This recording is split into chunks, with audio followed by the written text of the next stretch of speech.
short everyone, stories. I'm here with so my December wrap-up, and this is going to be my last wrap-up for 2014. I cannot believe the year is over. That's insane. I read a total of 15 books this month, and 2 of them were novellas, and I know that doesn't really count. It's more like a story, a short story, but I decided to add it because of my Goodreads challenge, which I finished, so yay me.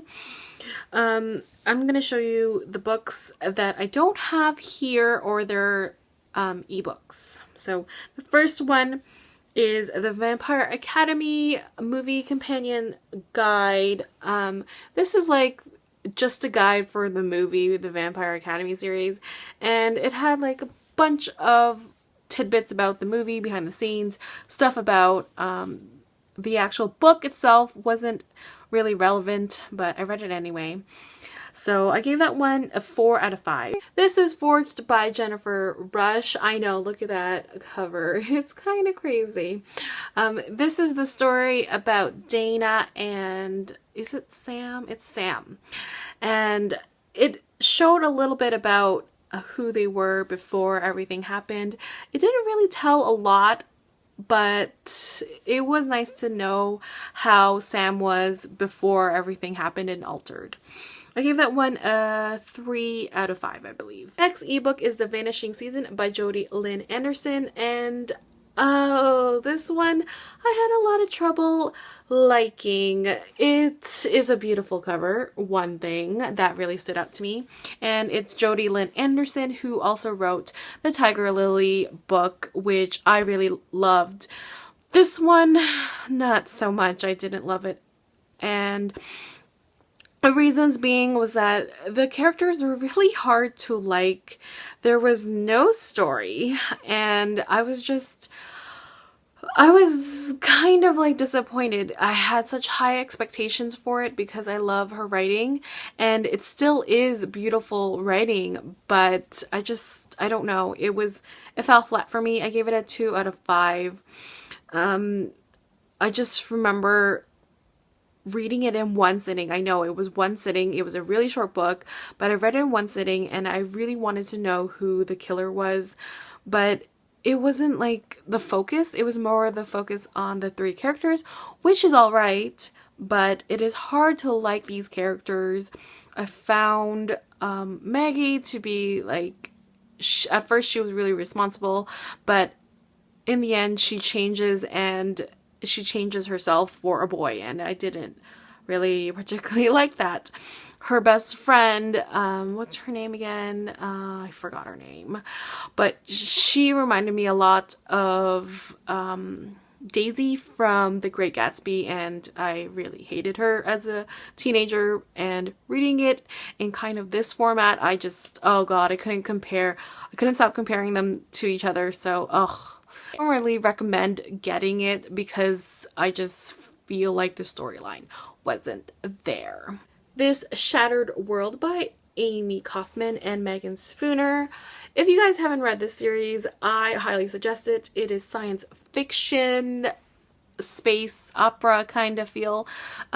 We are on a different planet this time, and it is a really, really brutal world, and I just found the 2 characters to be really, really likable.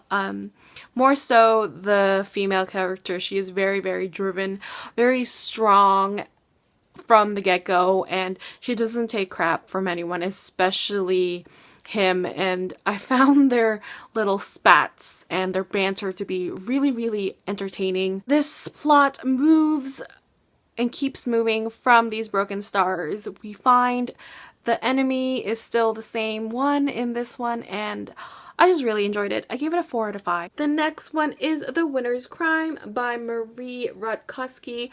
I actually just gave this away to another blogger friend of mine. She's going to read it.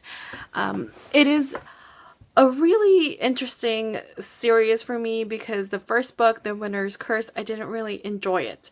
But I gave this another shot, and I'm really glad I did, because this one I really loved because of all the world building. So we see 2 different viewpoints again, and I can see how everyone likes her writing. It's very, very straightforward and very like succinct. I enjoyed this world so much more, and I hope everyone else does. It is a different kind of read. I don't think it's focused on romance. It's more of like the actual story that's progressing over the 3 books. I give this one a 4 out of 5. So the next book is Golden Sun by Paris Brown. Holy crap, you guys. This book is insanely crazy. I want to say twists and turns and so many good quotes. I pulled a lot of quotes from this one. I believe I will do another like full review just on this book alone. If you guys haven't read it yet, it is one of those addictive reads where you're like, can I get the next book? It always falls onto a cliffhanger ending, and yeah, this book does not suffer from second book syndrome. It really pulls the story into a whole other level, and I just want everyone to read it. I gave this one a 5 out of 5. The Walled City by Ryan Graudin. I had a lot of trouble with this one because it just wasn't gripping me. It was very, very slow in the beginning, but I pulled through last night and I finished it.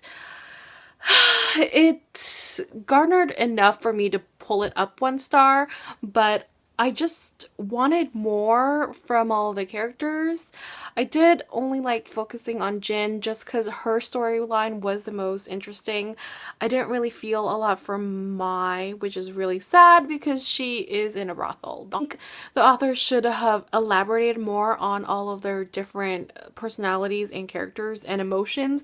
It was more of just like a daily life of what it is behind the walled city, and I just wanted more from it. I felt it was rather long too. So I give this one a 3 out of 5. The DUFF, this is Designated Ugly Fat Friend by Kody Keplinger. And okay, I stayed away from this book because of all the hype, and I actually ended up reading it this month, and it is so good. There is a lot of sexual references.